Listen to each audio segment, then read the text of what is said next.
Olá pessoal, Deus abençoe a todos vocês. Vamos à palavra de Deus que diz assim em Atos, no capítulo 2, no versículo 38. Respondeu-lhes Pedro. Essa palavra aqui, pessoal, a gente lê assim, remete a nossa mente a lá atrás. Porém, respondeu-lhe Pedro é para hoje também, tá? Então ele diz assim para a gente, nesse momento: arrependei-vos. A primeira ordem de Deus para a gente é arrependei-vos. O arrependei-vos, pessoal, tem que ser o primeiro passo para quem quer o Espírito Santo. Essa mensagem aqui é para quem? Para aqueles que querem ser batizados com o Espírito Santo, não sabem como, o que fazer, de qual maneira proceder. Então aqui a mensagem de Deus vai explicar para a gente direitinho. Pedro diz: arrependei-vos. Pessoal, ninguém que quer o Espírito Santo pode recebê-lo se estiver no pecado. Se você estiver no pecado, as coisas elas não têm nada a ver uma coisa com a outra. O pecado, pessoal, não tem nada a ver com Deus. Então, para que a gente possa receber o Espírito Santo, a primeira coisa que tem que haver na vida da pessoa é o arrependimento. Tem pessoas que falam de Jesus no pecado. Isso pode acontecer, obreiro, muito. Falar de Deus, pessoal, até o papagaio, se quiser, ele vai falar, tá? Agora, viver uma vida com Deus, ter o batismo com o Espírito Santo, a primeira coisa que a pessoa tem que fazer, todas elas, não importa se é judeu, se é grego, não importa se é crente, se é descrente, quer o Espírito Santo, arrependei-vos. Foi o que Pedro falou àquela multidão e é o que Pedro falaria hoje, mas não pode, e a gente fala por ele. Arrependei-vos. Então, se você está na prostituição, se você está no adultério, se você mente, se você rouba a Deus, se você tem outros deuses, adora outros deuses, vai em outros caminhos para chegar a Deus, arrependei-vos. Abandone-se. É a primeira coisa, pessoal, para quem é o iniciante, vai começar a tua caminhada em busca do Espírito Santo, em busca dessa maior bênção que é o Espírito Santo. O Senhor Jesus disse: para que eu vá para o Pai e vos envie outro Consolador, vos envie o Espírito Santo. Então ele está aqui, ele está aí agora, próximo de você, ele está em todos os lugares. E quando ele vê uma pessoa dando o primeiro passo, os olhos dele já ficarão sobre essa pessoa. Primeiro passo, arrependei-vos. Aí a pessoa se arrependeu, largou o pecado. Qual é o segundo passo, obreiro? O que a palavra de Deus diz? E cada um de vós seja batizado em nome de Jesus Cristo, para remissão dos vossos pecados. Então, o batismo nas águas, pessoal, é o segundo passo. É o compromisso que você agora vai tomar com Deus. O batismo nas águas. A Bíblia diz que o batismo nas águas é como a crucificação. É a nossa crucificação. É a crucificação do nosso velho eu, do nosso velho homem, da nossa natureza. Então, o batismo nas águas é fundamentalmente muito importante. É de fundamental importância que você passe pelas águas como o Senhor Jesus passou, como os convertidos daquela época passaram, e é como o Senhor Deus quer, o caminho que Ele propôs para quem quer o Espírito Santo. Você quer o Espírito Santo? Então, primeira coisa, arrependei-vos. A segunda, seja batizado para que o corpo do pecado seja você liberto desse corpo do pecado. Para que quando o homem de Deus te mergulhar na água e te puxar, dentro da água fique sepultado a tua natureza que não te deixa se converter. Que te puxa, que te pesa. Dizem que os romanos, quando queriam punir uma pessoa, não sei se eram os romanos, mas antigamente, eles queriam punir uma pessoa viva, eles pegavam um cadáver, uma pessoa morta, e amarravam esse cadáver preso às costas da pessoa viva, para que aquele corpo morto matasse aos poucos aquele corpo vivo. Então, enquanto você não se batiza, o teu velho homem aprisiona o teu novo homem que quer nascer de Deus. Então, tem que haver uma separação, tem que haver um rompimento.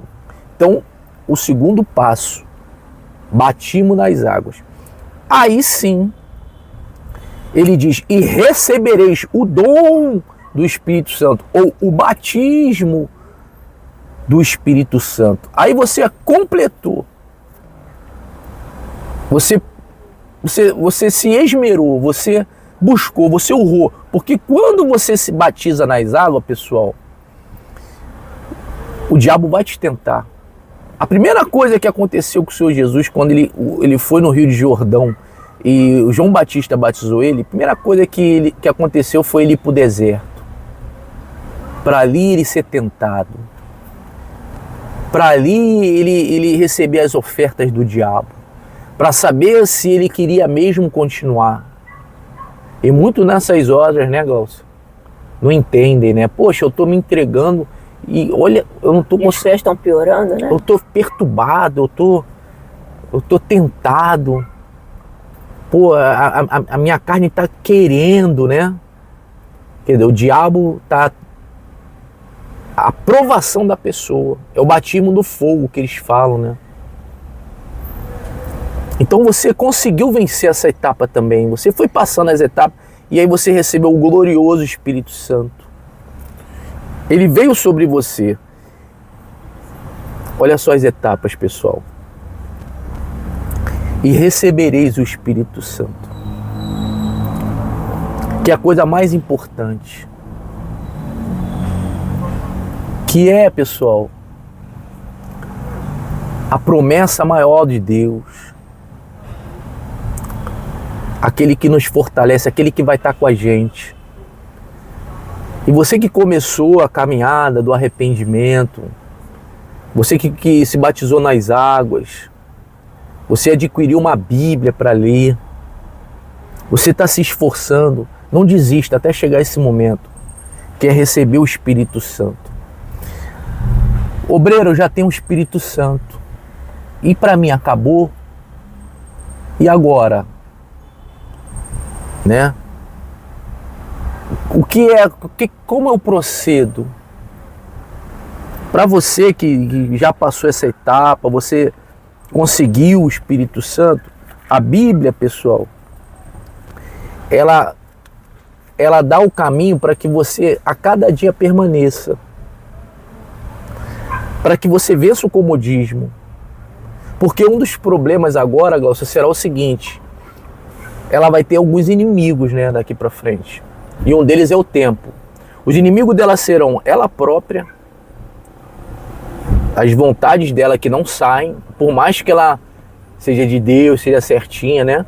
Ela ainda é um vaso de barro, um vaso de carne, que ela está habitando ali dentro. Então essa carne tem os desejos dela, embora já estejam dominados. Então ela vai lutar contra ela própria, ela vai lutar contra o diabo, que vai se colocar em todos os momentos no caminho dela, tentando barrar ela, e ela vai ter que lutar contra o tempo para ficar até o final. E aí a Bíblia, pessoal, dá outra etapa, que é a que eu e Glaucio vivemos. Nós já passamos essa fase do recebimento do Espírito Santo. O que a gente faz, eu e Glaucio? O que nós fazemos hoje em dia, em casa, no trabalho, na rua, no supermercado, onde estiver. Está em 1 Tessalonicenses 5, no 17. Diz assim: orai sem cessar. Então, uma das armas, uma das obras que eu e Glaucia a gente tem é estar sempre orando, pessoal. Sempre falando com Deus. Sempre nos dedicando. Sempre em comunhão com o Pai. Sempre entrando na presença de Deus através do nome do Senhor Jesus. Mantendo sempre a chama acesa. Então, uma das coisas que a gente pratica hoje em dia, orai sem cessar. Às vezes a pessoa tem dúvida, né? Como é que eu vou orar sem cessar? Eu tenho outras coisas para fazer. Vou ficar dentro do quarto orando o dia todo? Como é que é? E aí, como é que é? É na mente, né? Ou seja, eu tô aqui, mas eu tô orando com a minha mente. Porque a mente da gente é o nosso espírito, né, Glaucia? Leva a gente para onde a gente quiser, né? A gente quiser. Então, eu tô aqui, eu posso pensar no céu. E posso me transportar para lá. Então, eu tô sempre com a minha mente orando. Também tenho meus momentos em que eu vou pro quarto, como fez Daniel. Daniel, ele orava 3 vezes por dia. Daniel foi um grande homem de Deus, um grande vencedor, e ele venceu, Glaucia, vivendo na Babilônia, né? E com pessoas ali querendo acabar com a vida dele. Então, 3 vezes ao dia ele separava. Ele tinha aquele momento com Deus, ele abandonava tudo, abria a janela dele em direção a Israel, né, ao templo de Salomão, e orava. Então, o Senhor Jesus fazia muito isso, né? Ia para o monte orar, ele ia ele saía da presença dos discípulos, ia sozinho orar. Então, ele estava sempre orando. Então, uma das coisas para você que já tem o Espírito Santo é essa aqui, orar sem cessar. 18. Em tudo dai graças, porque esta é a vontade de Deus em Cristo Jesus para convosco. O bispo hoje deu até um exemplo de José, né? Era da vontade de Deus que os irmãos de José vendessem ele? Sim, era. Foi da vontade de Deus que aquilo acontecesse, para que o povo de Israel pudesse entrar no Egito, né? Para que toda a história do povo de Israel fosse contada. E até para ele estar aqui hoje, porque tudo foi ali, né? Quem seria José se ele não passasse por aquilo, né? Ele deu o exemplo do bispo Macedo, de que ele foi preso e que aquilo ali foi a vontade de Deus. Por que, pessoal, a gente fala isso? Porque quando uma pessoa se entregou para Deus, tudo o que acontece naquela vida é da vontade de Deus. E ela tem essa convicção, né? E ela entregou a vida dela. Então, todas as lutas, todos os desertos, está servindo para o propósito, até para a gente se aperfeiçoar, para a gente se apegar mais a Deus. Então, quando as pessoas olham para o momento de lutas, ela às vezes não entende, né? Por que eu estou passando por isso? Se eu entreguei a minha vida ao Senhor Jesus. Aí é o momento de você praticar confiança. Não foi na mão dele que você entregou a sua vida? Então, se você realmente entregou a sua vida, você confia que quem está cuidando é ele. Aí diz o 19, não apagueis o espírito. Obreiro, eu posso apagar o espírito? Posso. A gente pode apagar o espírito na gente, pessoal, infelizmente. A chama, né? E aí a gente perder o contato, o ouvidos a ele. Ele não conseguir mais entrar em contato com a gente. A gente apagou, as nossas obras, dia após dia, apagou o Espírito Santo. Então, cuidado com as suas obras. Ele até vai falar sobre isso mais para frente. E a gente vai falar mais sobre isso. 20. Não desprezeis as profecias. As profecias. A palavra de Deus.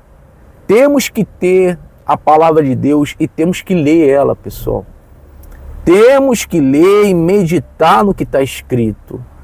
Ainda que seja um versículo, você pega aquele versículo, logo pela manhã, que a tua mente está fresca, né? Você lê aquela mensagem e medita naquilo ali. Você não pode desprezar. O que é desprezar? Você, no teu dia a dia, você olha para a Bíblia e dentro de você, você não quer pegar nela. Você não tem mais vontade de abrir a Bíblia. Você desprezou, você despreza, você olha para ela e não tem mais aquele carinho, né, Glaucio? Aquela vontade, pô, deixa eu ver o que Deus quer falar comigo. E aí você abre a palavra. De repente você se acomodou e agora você quer ouvir esses profetas aí que fica dando profetada, né? E deixa eu ver o que Deus vai falar comigo através de uma pessoa. Não, Deus quer falar contigo através da palavra dele. Ele não quer usar uma pessoa para falar contigo. Isso é perigoso. Então, lendo a palavra de Deus todos os dias. 21. Julgai todas as coisas, retende o que é bom. Julgai todas as coisas, mas o que eu vou reter para mim, Glaucio? Só o que é bom. Aí diz assim, ó, abstém-vos de toda forma de mal, dia após dia. As minhas decisões, todo dia a gente tem que tomar decisão entre o bem e o mal. E eu nunca posso trazer para a minha vida o que é mal. Porque aquilo ali vai entrar em mim. Aquilo ali vai me enfraquecer. Aquilo ali vai trazer de volta aquela natureza que eu já tinha matado. Vai ressuscitar a minha carne. Vai trazer para mim de novo pensamentos de dúvida, de derrota. Pensamentos que vai me botar para baixo. Então, tudo que acontece na minha vida, pessoal, eu tenho que julgar. Alguém vem falar comigo, um familiar, um pastor, um bispo, qualquer pessoa, vem falar comigo, vem um pensamento, eu julgo aquilo ali. Porque todo mundo tem esse poder, né? De balançar, de pesar, de botar na balança. Pô, será que isso aí vai me fazer bem? Quer ver se uma coisa te faz bem ou te faz mal? Tudo que é de Deus te levanta, te fortalece, te anima, te renova, te bota firme, te bota forte. Então isso aí você tem que reter. Agora, tudo que te enfraquece, que te tira da vontade de Deus, que te tira dos planos de Deus, a Bíblia diz, abstenha-vos. Então você tem que tirar aquilo de você, você não pode provar daquilo ali. Você tem que deixar aquilo ali passar. O mundo se alimenta dessas coisas, a gente não, a gente se abstém. A gente não traz aquilo para a nossa vida. Então você tem que, dia após dia, hoje, fazer isso, amanhã fazer de novo. Então todo dia, pessoal, a tua vida é feita de decisão. Então a Bíblia diz aqui para que você decida para as coisas que são do bem. 23. O mesmo Deus da paz vos santifique em tudo. E o vosso espírito, alma e corpo sejam conservados íntegros e irrepreensíveis na vinda de nosso Senhor Jesus Cristo. Às vezes a gente esquece que Ele está voltando, né, Glaucio? Às vezes a gente esquece que daqui a pouco, no suar da trombeta, Ele vem. E a Bíblia quer que a gente tome esses cuidados, que a gente tenha esses cuidados com a nossa vida, com a nossa fé, para que esse dia que vai acontecer mais cedo ou mais tarde, assim como você está me vendo aqui, real, isso vai acontecer, você esteja irrepreensível, com a tua mente limpa, com a tua alma limpa, com o teu corpo limpo. Você venha, não seja nesse dia uma vergonha para você, e você tente se esconder como se escondeu Adão e Eva quando Deus veio, né, no jardim. Assim como Deus veio no jardim e eles tiveram vergonha de Deus, você não se envergonhe quando Jesus voltar a essa terra. Pelo contrário, você diga, eis-me aqui, Senhor, graças a Deus. Porque tem gente que tem medo desse dia. Nós que somos de Deus, nós não temos que ter medo desse dia. Nós temos que nos alegrar nesse dia. Maranata, ó vem Senhor Jesus. nós queremos mais que esse dia aconteça. Olha, porque olha, obreiro, tu tá vendo aí que o Trump pode ser o anticristo? O genro dele tá fazendo a paz. E qual o problema? Isso para mim é uma alegria. Isso para mim que sou salvo, que eu guardo a minha salvação, isso para mim é uma felicidade. O meu Senhor está voltando. Eu não tenho que ver isso com preocupação. Ai, meu Deus do céu. Você está também com esse mesmo sentimento? Quando você pensa que o Senhor Jesus pode voltar, o que passa na tua cabeça? Então, nesse momento você já se julga. Eu não estou bem, ou então eu estou bem. Porque se eu quero mais que ele venha e que esse mundo pegue fogo, porque o mundo te odeia, você sabe disso. Você sabe que o mundo quer que você morra. Você não é a favor do sistema. Você para o mundo é um estorvo. Você para o mundo é uma zombaria, né? Você para o mundo é um Bíblia. Você para o mundo é um pastorzinho, é um macedinho. O mundo te odeia. Você quer o quê? Você quer subir, você quer paz. Isso aqui não é para você. Você não faz mais parte desse mundo.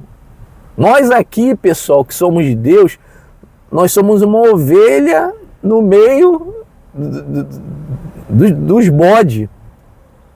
E sendo levado para o matador todos os dias.